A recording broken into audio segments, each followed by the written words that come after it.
Pacific 3rd, page 42. And they talk about there, define a public record as a public record is one made by a public officer in pursuance of a duty, the immediate purpose of which is to disseminate information to the public. It doesn't qualify. These files do not qualify there, or to serve as a memorial of official transactions for public reference. A record that is required to be kept in the discharge of a duty imposed by law or directed by law to serve as a memorial and evidence of something written or said or done, or any written record of transactions of a public officer in his office, which is a convenient and appropriate method of discharging his duty, and is kept by him as such, whether required by law or not. We would respectfully submit that the records themselves fail to meet this threshold, and indeed the statutes at issue here do not make them public records as a matter of law. Our motion, which we filed, demonstrates that or articulates that the statutes at issue here, 16444 and 16445, when read together, render these files to be confidential.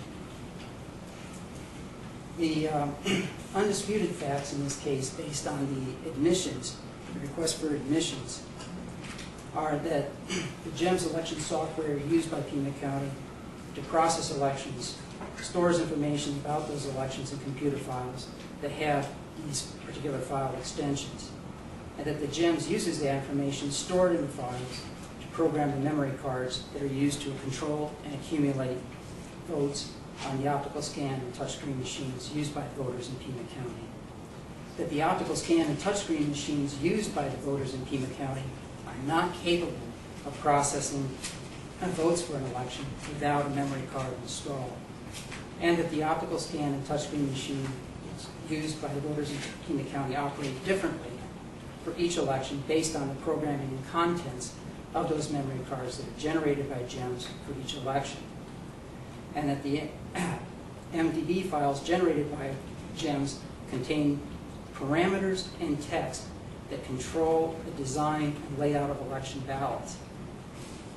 That the and finally, last two, that the electronic file that is used for printing the official ballots in Pima County is generated as an output file by GEMS using information taken from the MDB files generated by GEMS for use in that election.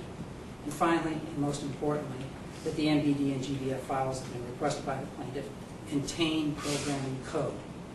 And these can all be found in Pima County's statements of facts and in our supplemental statement of facts to the motion, which again are supported by the admissions.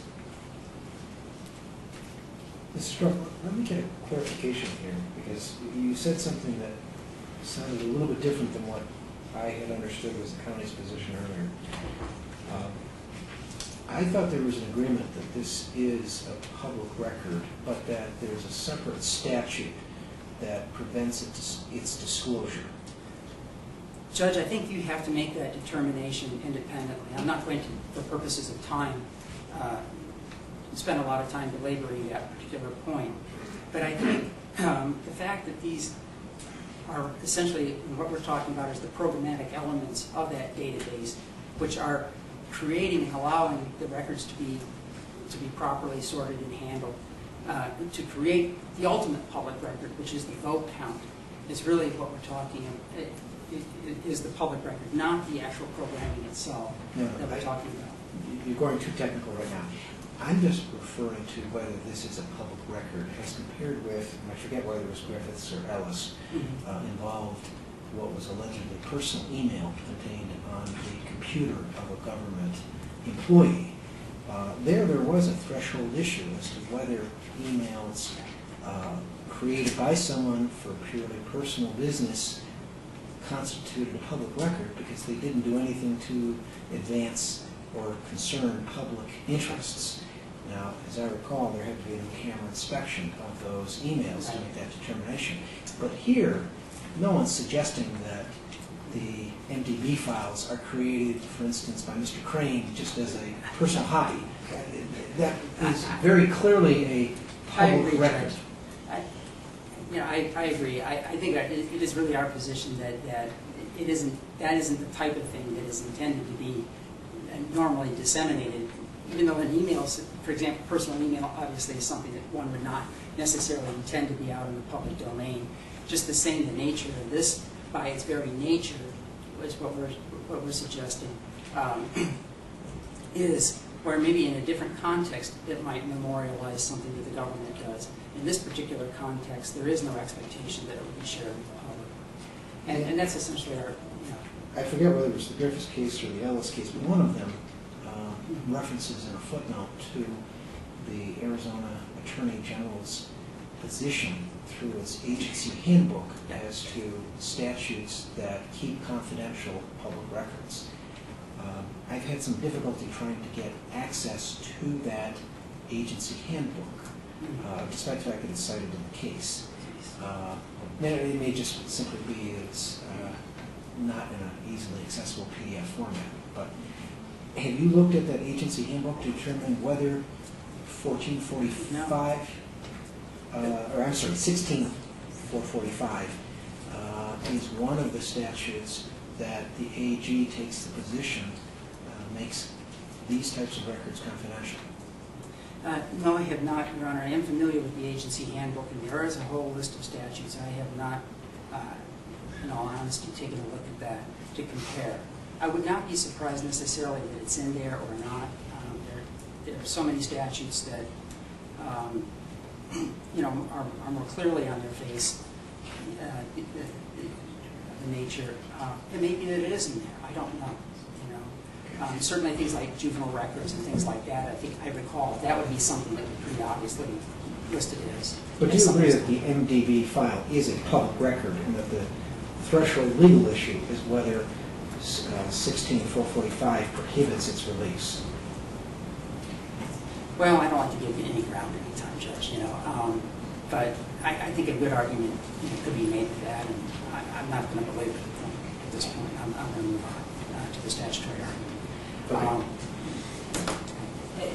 I think, though, and that's really where I think the strength of our argument is, to be quite frank with you, because the statute itself lays it out and says that a computer program is a program or programs, plural, that are and documentation adequate to process the ballots at an equivalent counting center.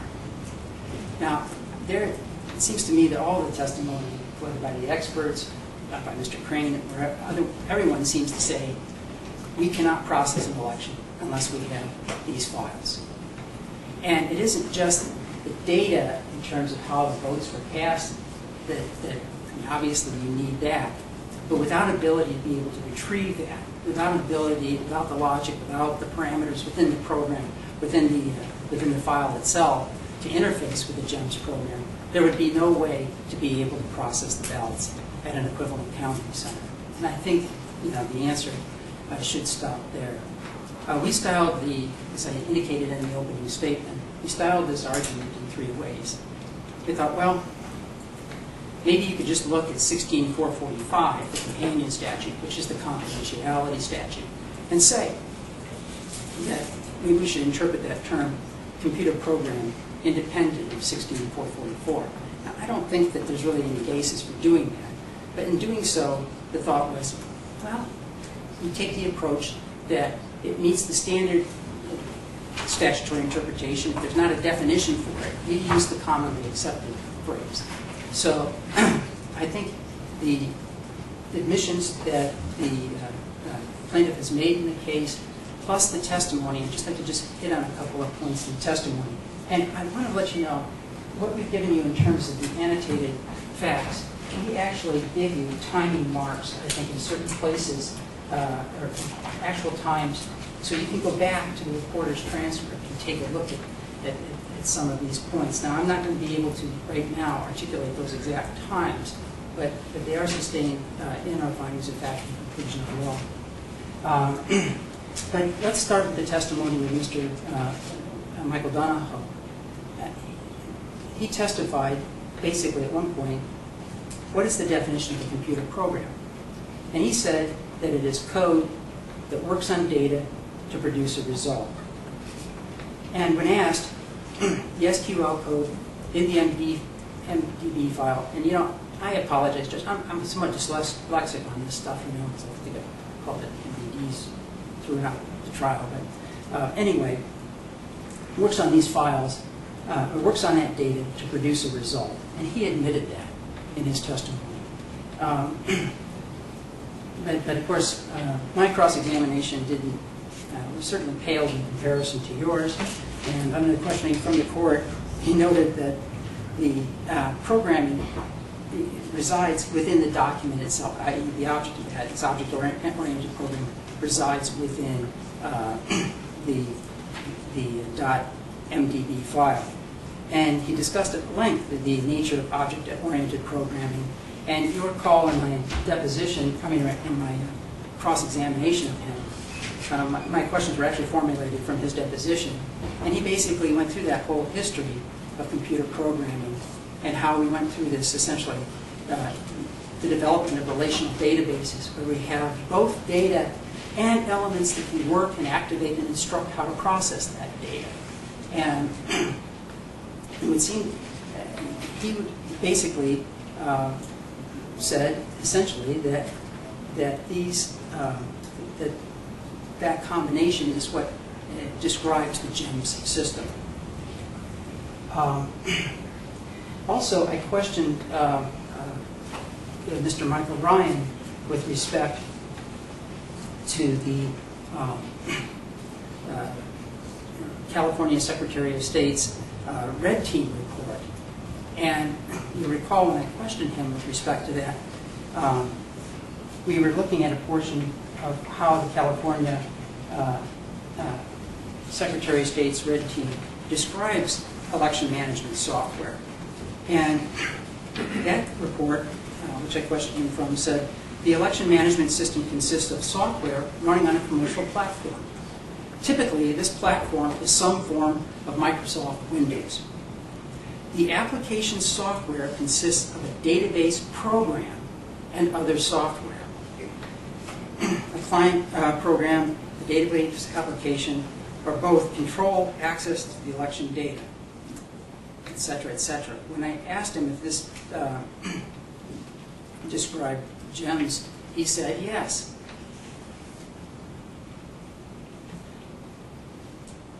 So basically, Judge, there is no question. I think that the testimony has been promulgated.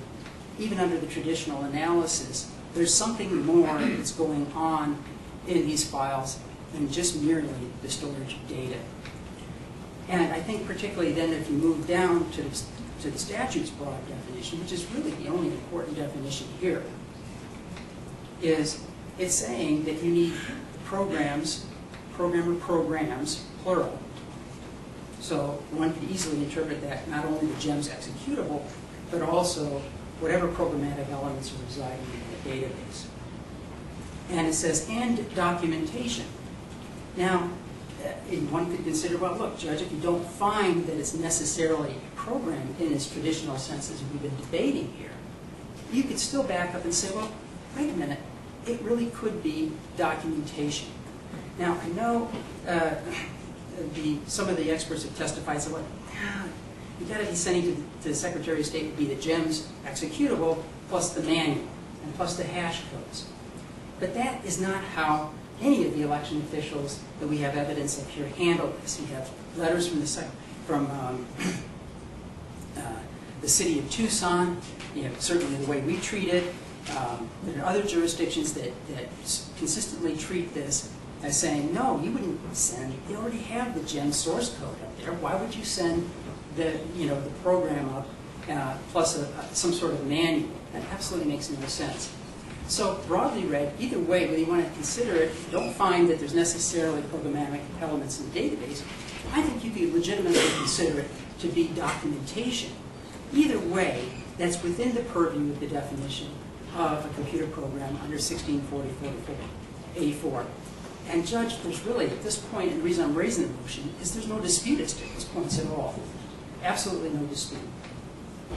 The next aspect fallback position as we go forward, and there's, again, no dispute as to this, is that it meets the definition of a database, election database, which, excuse me, it's what they call it, the election database, in the lingo of elections officials, is that computer election program that's referred to on page 79 of the Secretary of State's manual.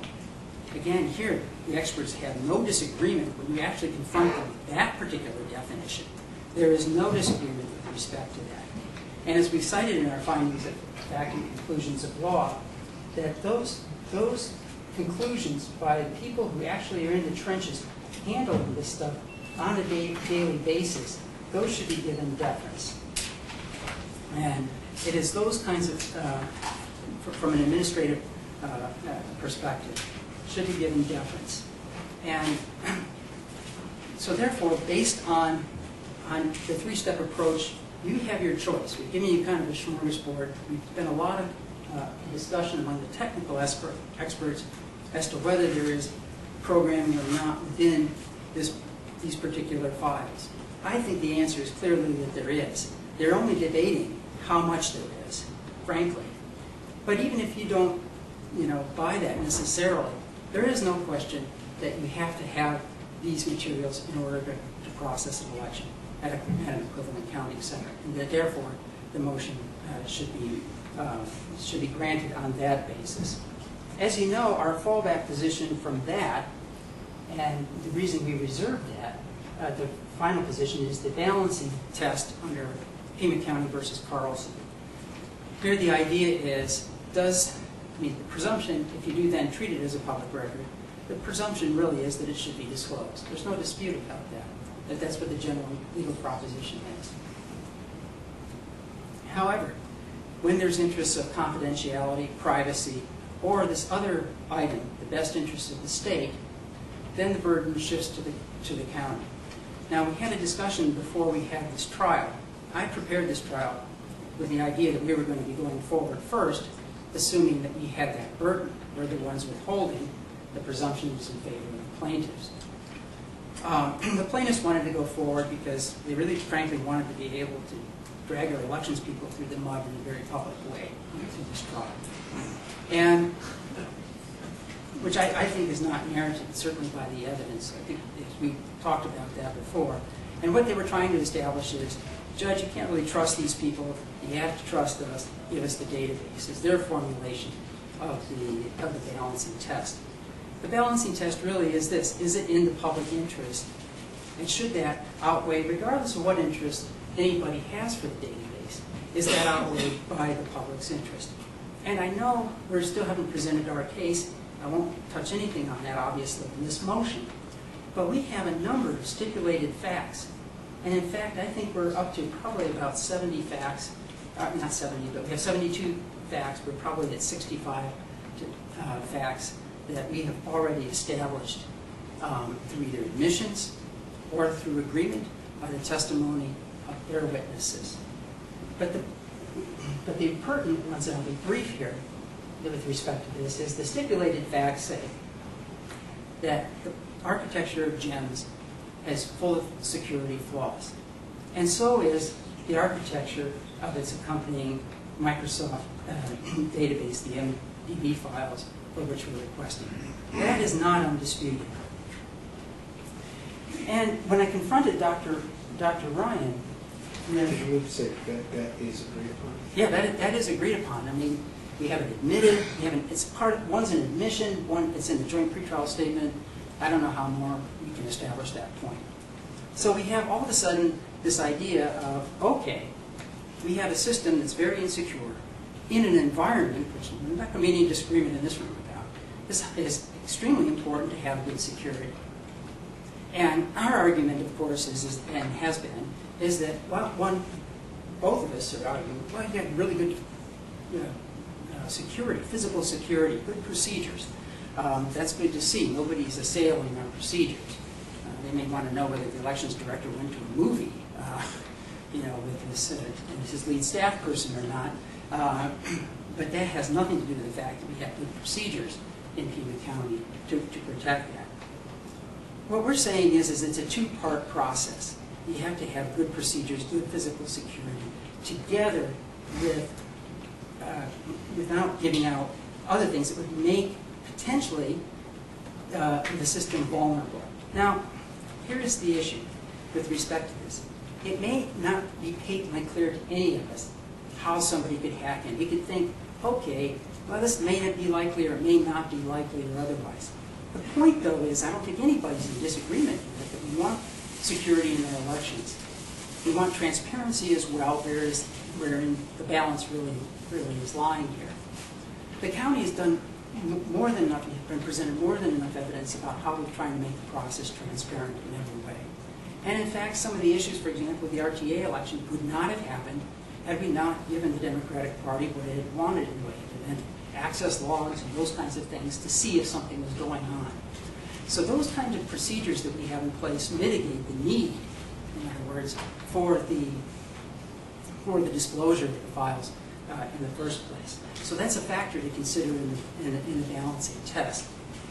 But going back to that question of needing both, I asked Dr. Ryan about this study and its exhibit, I believe, AC in our exhibit list, and it's not disputed. And he read a paragraph that says there are many systems, and we're talking about, this was a Florida State University study, is a security entitled Software Review and Security Analysis of the Diebold Voting Machine Software Supplemental Report.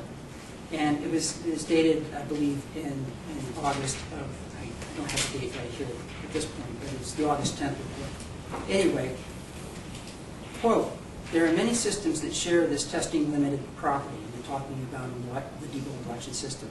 These systems are sometimes termed moonshot systems. Unfortunately, it says fortunately, there's a coding approach that is suitable for critical testing limited systems. This is termed, quote, high assurance development. Here's the key phrase in this paragraph, however. Since voting systems cannot be subjected to dangerous security analysis in operation, they should be developed for high assurance. Until this occurs, election officials face an unnecessarily high risk, and they must exercise significantly expanded election security procedures to mitigate known and unknown software vulnerability. And I asked Dr. Ryan if he agreed with that statement. He said he did so. He agreed with it. And when I asked him, is the GEM system, was that developed in this high assurance of, I asked it in, it could have been in the affirmative or the negative, but the answer was essentially, the GEMS was not developed in this high assurance environment. So what we have on the county's balancing test already is a vulnerable system, a reputable authority saying, hey, it's not a good idea to take out the second part of a two-pronged system for security. It may be good, and everybody's, there's been questions about, whether it was properly certified or whether it's good software. Really, there's not that a dispute of that in this courtroom, Judge. The question is, what do we do knowing we're working in that environment? And it is our position that that these facts together, also Mr. Crane helped us out a little bit too. He testified about the ability to create ballots from information if the security breaks down. The questions were good from opposing counsel. Look, you've got good security, it shouldn't be a problem. Mr. Crane agreed, of course. But the problem is that we cannot assume in such a highly critical environment as elections, where we're trying to count everybody's vote, that there will not be a breakdown somehow in security. I mean, that is just plain foolish. And to then subject that system, which if you do have a breakdown, to to more information about the structure of how these databases and how the election is set up, how past elections have been set up, is a problem. Now, the other mitigating factor as well, too, is let's get away from security as well, too. We take a look at administration. Mr. Crane testifies that he builds each election from previous elections, that there's an efficiency in doing that. And the court asked him a question about saying, well, you know, as Mr. Straub implied, there was some sort of security issue, and I wasn't really going that direction. I think the court could reasonably assume that he has 1,700 ballot styles. If he has to recreate that, the potential for human error in doing that and having an error so that the precinct doesn't reflect the correct jurisdiction would be a significant problem. Now, on the other side, what do we have? The plaintiffs brought in a lot of allegations about problems in the past. Overrights by Mr. Crane in the RTA election. Mr. Crane was exonerated. He's been publicly through the grinder on this thing. It's a simple, one simple click of the mouse, you know, puts him now, I guess, in this highly technical environment that we work into being subjected to all sorts of scrutiny.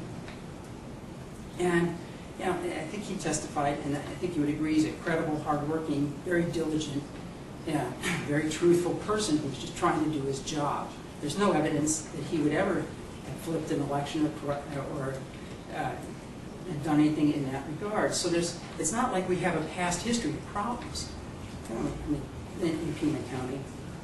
And the problems that we've had were like in 1994 where somebody dropped off a whole bunch of precincts. It isn't something that was discovered by taking a look at the MBD files. It was by going back and doing good audit procedures. Finally, the thing that really mitigates their demand for this as well too is that, well, sure, they want to be able to have that transparency, but they want to be able to look at these files. But how useful are they from an evidentiary point of view? If indeed all the testimony is consistent, and there's no disagreement with regard to that one could modify the databases without leaving any forensic evidence of that modification, then what are they getting? They're getting a database, and their thought is, well, maybe we can catch somebody doing something wrong. Well, the only people they're going to catch are stupid people, or people who make innocent mistakes that aren't evidence of criminal activity or anything else like that. Because if you're corrupt, what are you going to do? You're going to cover your tracks. It's easy enough to do, alter an audit log or whatever with a software, and there's no forensic evidence of that. What they want, if the stated goal is both transparency in the process and security, and an ability to make certain that everybody's vote counts in this, which is what really this is all about, then the best way to do it is by way of some other method of auditing that election, not using the system that you processed the results through in the first place. And Dr. Ryan basically admitted that. He said that, yeah, you would want to use something different, like a hand count audit. And indeed, we do have that hand count audit in place. And I know that Dr. Ryan equivocates a little bit on whether or not that is sufficient the way it is constructed. But you should take a look at the recommendations in his report. That report was dated in April of 2003. I know it's a while ago, but when he was trying to advocate for the changes to provide some sort of true audit, he suggested in that report the recommendation was the hand count auditing of a few precincts. Well, what do we do in Pima County? Yeah, 2% of 400 and some precincts, 9 precincts, is more than just a few, but it is relatively, I could understand that one could say that. But that's what he had advocated back then. Plus, we also it's not just those 9 precincts that are being checked. It's those 1% of ballots coming through from all precincts, because those are the early votes, that those are also being batched up and checked. So there is an ability to make certain that the election is being run properly, and that indeed reflects the true vote of the people. There has been no evidence that's been presented, and indeed Mr. Donahoe and others have said there is no evidence, but they might have a question about something. There is no evidence of any election fraud in Pima County that needs to be monitored. Bottom line is that this release of this database would be a poor way of doing it. On the other hand, releasing the database in this kind of environment until something better comes along presents a real problem. I would respectfully submit, Your Honor, that we not only, as a matter of law, should prevail under this court's proper interpretation of 16445, this court could also based on the evidence the plaintiff's own experts presented in their own case, the court could easily find that if you're going to go to a balancing of interest test under Carlson, the interests of security, election security, and integrity of that election outweigh the benefit that could be perceived by having these files, which are of little evidentiary value. And so therefore, I ask the court to grant us judgment as a matter of law. Thank you. Response?